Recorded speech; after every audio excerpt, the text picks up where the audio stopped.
আসসালামু আলাইকুম। ছোট্ট একটা টিপস দেওয়ার জন্য আসছি। টিপস না, এটা আজকে একটু আসলাম একটু ঘোরাঘুরি করতে। আমি থাকি দুবাইতে। তো দুবাইয়ের ভিতরে একটা দেশ আছে ওমান। আর ওমানের ভিতরে আবার দুবাই। তার মানে ওমানের একটা দেশের ভিতরে আরেকটা দেশ, তার ভিতরে আবার আরেকটা দেশ, ছোট দেশ। এইটা আসলে আজকে আসলাম এখানে। তো এখানে যতটুকু বুঝলাম, এখানে বর্ডার ক্রস করার কোনো সমস্যা নেই। ইজিলি যে কোনো লোক এখানে এসে বর্ডার ক্রস করতে পারে। আমি আগে ভিডিও দেখছিলাম একটা, এক দেশের ভিতরে আরেকটা দেশ, তার ভিতরে আরেকটা দেশ। তো সেই জায়গাটা আজকে আসলাম।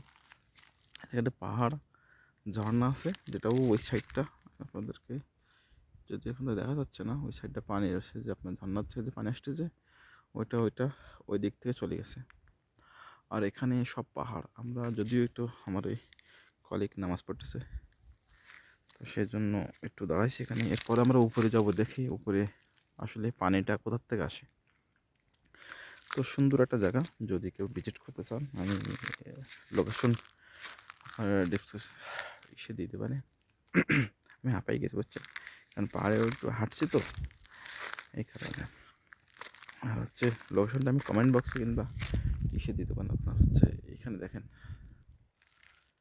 যদি এখন আসরের শেষ মুহূর্ত পড়ন্ত বিকাল শেষ পর্যায়ে একেবারে আমরা আসছিলাম এখানে ঘোরাঘুরি করতে। এখানে বৃষ্টির যে পানিটা এখান থেকে যায়, তার মানে এদের গভীরতা আমার মনে হয় এই জায়গাটার গভীরতা ম্যাক্সিমাম 15 থেকে 15 তলা হবে। এটার নিচে যে গভীরতা যদি ভালোভাবে দেখা যাচ্ছে না।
দেখুন অবস্থা, দেখায়